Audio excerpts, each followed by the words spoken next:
the last video we have seen how to calculate resistance, conductance, conductivity, resistivity, molar conductivity, limiting molar conductivity. Now today we are going to learn how to derive the Nernst equation and how to calculate EMF of a cell. For that we have to learn what is potential, then standard potential. Then only we can arrive at EMF.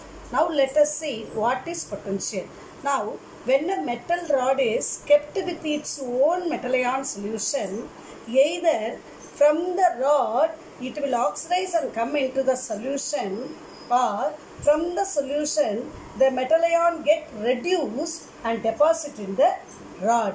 Let us see with two examples. One zinc with zinc sulfate solution, the other one copper with copper sulfate solution. Let us go to the video.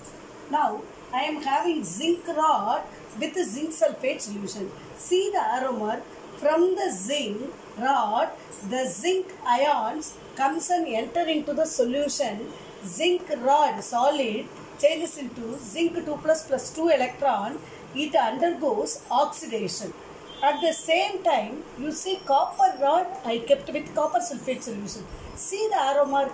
From the copper sulfate, the copper 2 plus ions accept 2 electron, undergoing reduction and becomes copper and deposit in the copper rod.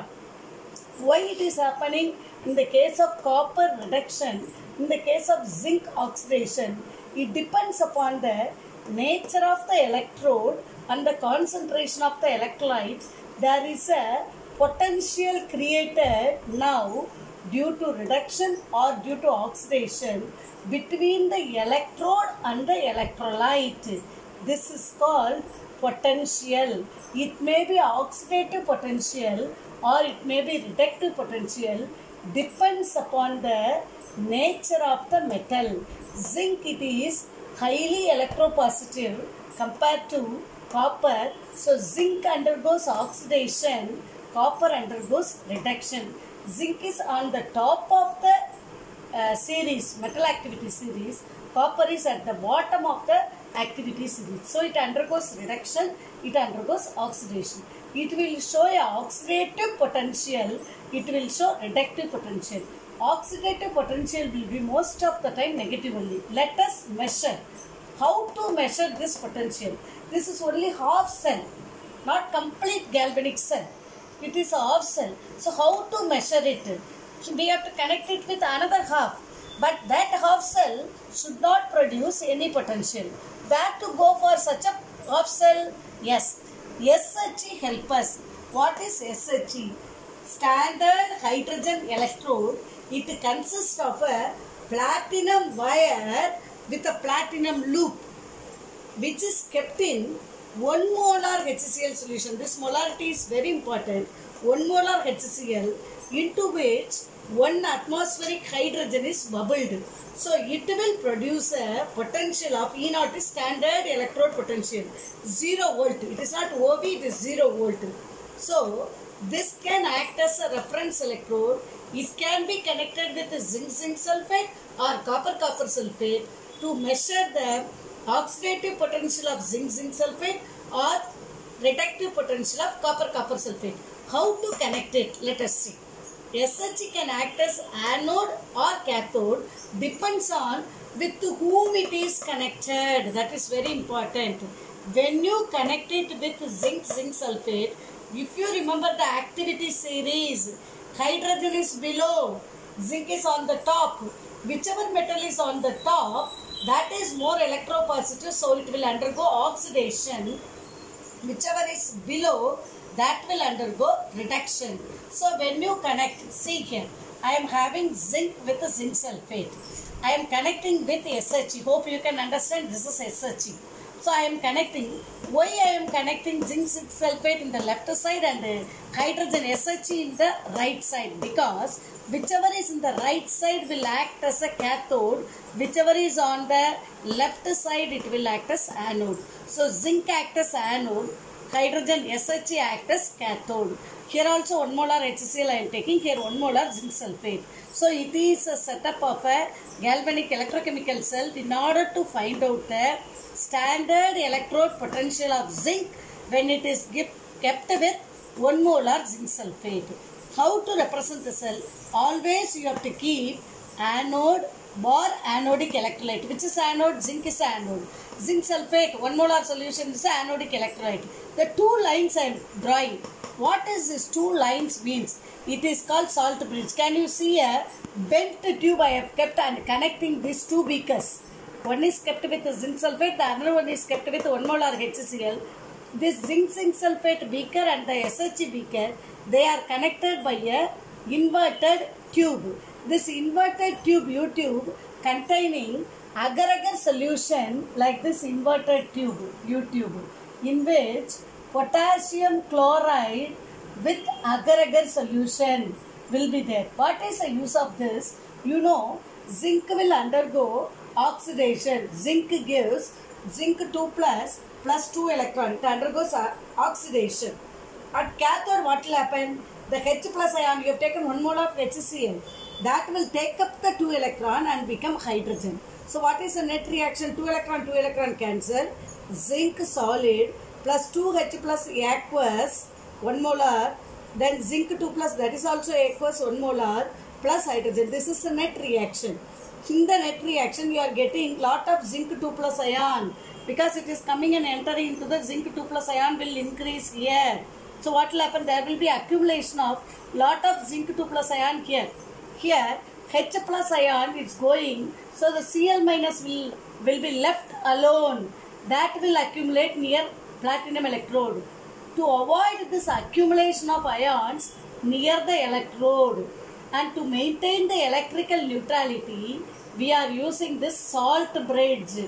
Salt bridge, it is a bent U-tube used for removing the accumulation of ions and to increase the electrical neutrality.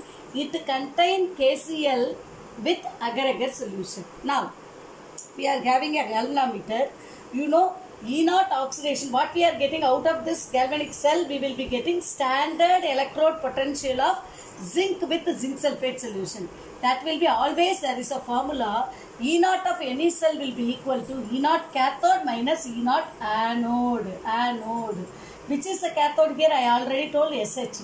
SH will produce what potential? 0. I don't know what is the potential created only because of zinc and zinc sulfate.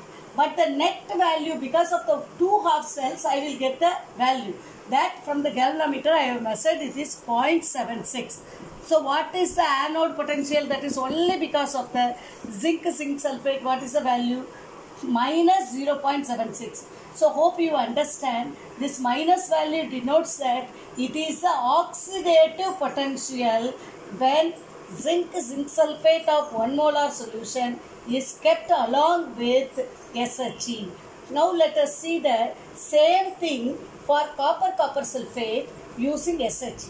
Now you can see I have written the SH this side, copper sulfate the other side. Why? What happened? In the activity series, if you see, hydrogen will be on the top, copper will be at the bottom. So hydrogen SH will act as anode, copper sulfate will act as cathode. They are connected with galvanometer. I have kept a salt bridge. As you all know, the salt bridge prevents the accumulation of ions. Here what accumulation is taking place?